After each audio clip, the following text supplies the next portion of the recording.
ఎప్పుడూ ఇంటి పనేనా? ఇలాంటి వాటికి పని మనిషిని పెట్టుకోవచ్చు కదా. ఇందాక నువ్వు చెప్పావుగా, అంట్లు తోవడం, బట్టలు ఉతకడం వగేరా వగేరా. మనం ప్రేమించే వాళ్ల కోసం ఇవన్నీ చేయడంలో నిజంగా ఒక ఆనందం ఉంటుంది. ఇన్ఫాక్ట్ ఆ ఆనందం కోసమే నువ్వు నాకు వంట చేసి పెట్టావు. సుప్రభాత వేళ దేవతారాధనకై పుష్పాలతో ఎదురు చూసే భక్తుడిలా నీ మనసు వాకిటి నిరీక్షించే ఈ నిర్భాగ్యుడికి మోక్షమియవా చెలి. నీ కవితలంటే నాకు చాలా ఇష్టం. అవి నాకు చాలా ఆనందాన్ని ఇస్తాయి. నాకు కూడా కవితలు నేర్పించొచ్చు కదా. కవిత్వం అనేది ఒక కళ.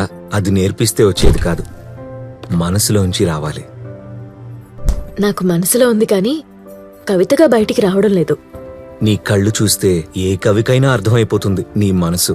అవునా కవి గారు? ఇప్పుడు నా మనసు ఏమంటుందో చెప్పండి. నీ మనసు మల్లెపువ్వు కన్నా తెల్లనిది. ఎర్ర గులాబీలా చుట్టూ ముళ్ళున్నాయి. ముట్టుకుంటే ముళ్ళు గుచ్చుకుంటాయి. కాని శుతిమెత్తని నీ శరీరం సుఖాన్ని కోరుకుంటుంది, సరసాలాడమంటుంది. అబ్బచ్చా!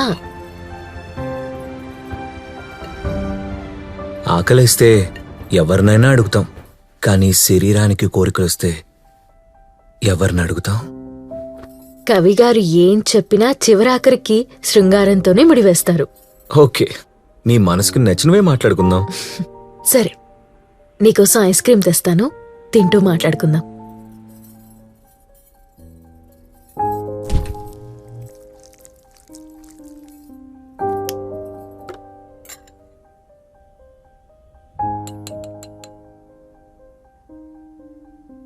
ట్రై. Yeah, sure.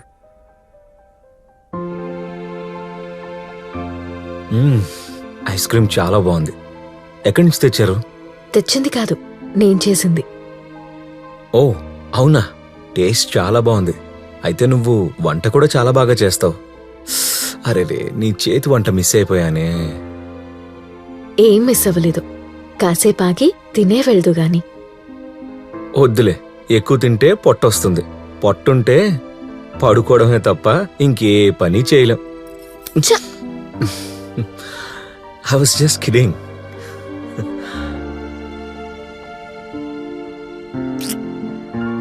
అబ్బా, నీ ఎంగిలే ఇంత తీయగా ఉంటే ఇంకా నీ లిప్స్ ఎంత తీయగా ఉంటాయో. Kiss me. రియలీ?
నిన్నిలా ఆనందంగా చూస్తుంటే నాకెంత హ్యాపీగా ఉందో తెలుసా? ఇదంతా నీ వల్లే. అవును బంగారం, అసలు నీ హాబీస్ ఏంటి? హాబీస్ నాకు అలాంటివేం లేవు. అదేంటి, డాన్సింగ్, యాక్టింగ్, సింగింగ్ ఇలాంటిది ఏదో ఒకటి ఉంటుంది కదా. నాకు పాడటం అంటే ఇష్టం, కానీ పాడడం రాదు. డాన్స్ చేయాలని ఉంటుంది, కానీ ఎప్పుడు చేయలేదు. ఎగరాలని ఉంటుంది, కానీ వయసు కాదు. ఇష్టమైన వాళ్ళు ఏం చేసినా తీయగానే ఉంటుంది. ప్లీజ్ నా కోసం ఒక పాట పాడవా? ఏ చెప్తున్నా కదా నాకు రాదు. ప్లీజ్ బంగారం, నువ్వు పాడితే వినాలనుంది. ఇప్పుడు వద్దులే, మరెప్పుడైనా ట్రై చేస్తాను. లేదు, నువ్విప్పుడు పాడాల్సిందే. నాకు రాదు. ప్లీజ్. అరుణ్, ఇబ్బందిగా ఉంది, ఇప్పుడు వద్దు. నిన్ను ఇబ్బంది పెట్టాలని కాదు గాని నువ్వు పాడితే వినాలనుంది. ఇప్పుడు కాదు, ఇంకోసారి పాడతానులే. ప్లీజ్ నా కోసం పాడవా? పాట ఏం పాట? ఏదో ఒక పాట పాడు. దేవుడి పాట ఓకేనా? వద్దొద్దు, ఏదైనా బూతు పాట పాడు. అలాంటి పాటలు నాకు రావు. సినిమా పాటలన్నీ బూతు పాటలేగా. అన్నీ అలాంటి పాటలేం కాదు.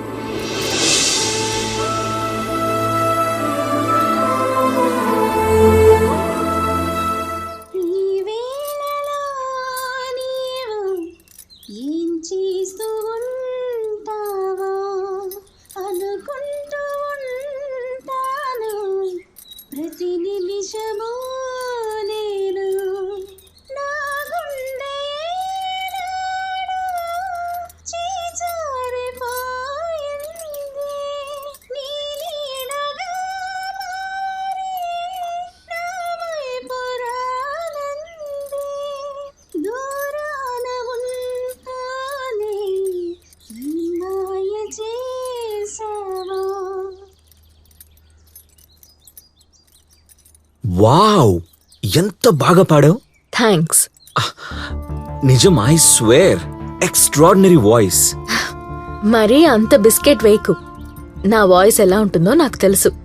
నేను మరీ అంత మంచి సింగర్నేం కాదు. అయ్యో, నిజంగా చాలా బాగుంది. చెప్పావుగా, విన్నానులే. థ్యాంక్స్. నాకు సింగింగ్ ఒకటే కాదు, సరదాగా డాన్స్ చేయాలని ఉంటుంది, యాక్టింగ్ చేయాలని ఉంటుంది. కానీ ఇవన్నీ చేయాలంటే కుదరాలిగా. రియలీ? నీకు యాక్టింగ్ అంటే ఇష్టమా? ఇష్టం అంటే అప్పుడప్పుడు డబ్ స్మాష్ లాంటివి చేస్తుంటాను. మా ఆయనకి తెలిస్తే బాగోదని అప్లోడ్ చేయను. ఇప్పుడు చేస్తున్నావు. ఏ నీకేమైనా ఇంత తెలిసాక కూడా నీ యాక్టింగ్ నేను చూడపోతే నిజంగానే పోతాను. Come on, no yaar. వే. అరే పద. ప్లీజ్ అరుణ్, బాగుంటుంది, నో. చెయ్యి. నువ్వు చెయ్యి. నో. ప్లీజ్ అంజలి, ఏదైనా ఒక చిన్న డైలాగ్ యాక్ట్ చేసి చూపించు. ఓకే, ఒక పని చేద్దాం. ఒక స్మాల్ డాన్స్ బిట్ చేస్తా. Wow, that's great. డెఫినెట్లీ చెయ్యి. Okay.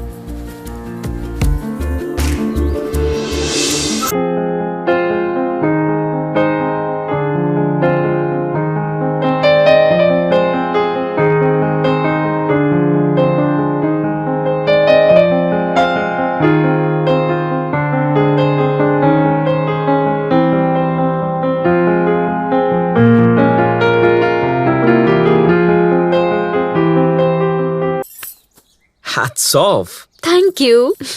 Fantastico. Anjali, you really have a great talent. Thank you. అవును, నిన్ను స్ట్రైట్ గా క్వశ్చన్ అడుగుతాను, నిజం చెప్తావా? I need only truth. అడుగు. అది మీ ఆడవాళ్ళు ప్రపోజల్ చెప్పగానే ఇమీడియట్ గా నో అంటారు ఎందుకు? స్త్రీ తను పవిత్రంగా ఉండాలి అనుకుంటుంది. ఎవరికైనా అర్పించుకోవాలంటే హక్కుదారుడై ఉండాలి, లేదా తన మనసుకి నచ్చిన వాడై ఉండాలి. మీ మనసుకు నచ్చి మీ మనసులో ఉన్నా కూడా చొరవ చూపించరు, ఎందుకని? ఎందుకంటే సాంప్రదాయాలు, కట్టుబాట్లు. అది కాదు, మీ మనసులో ఎంత బలంగా ఉన్నా కూడా వద్దంటారు. Why? Social insecurity, guilty feeling. ఓ, భయమా? నన్ను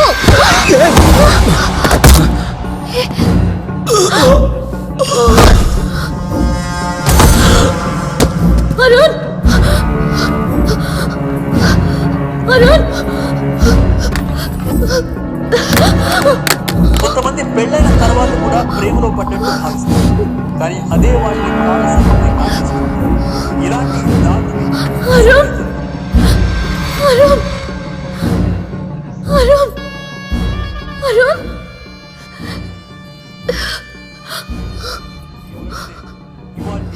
ఇది కదా ఎఫ్ఐఆర్ పెట్టుకున్నారా? ఆ ఫైర్ లో ఎవరైనా ఎంతటి వారైనా కాలి బూడిదవ్వాల్సింది. దానికి ఎవరితో సంబంధం ఉండదు. తాను అక్రమంగా ఉంటే చాలనుకుంటుంది. అయితే అది పెళ్లికి ముందైతే కన్నవారిని కాల్చేస్తుంది, పెళ్లి తర్వాత అయితే పన్నెంటి కాపురాన్ని కూల్చేస్తుంది. అలాంటి ఎఫ్ఐఆర్ మాయలో పడి మానవత్వాన్ని మంట కలిపింది ఎవరనేది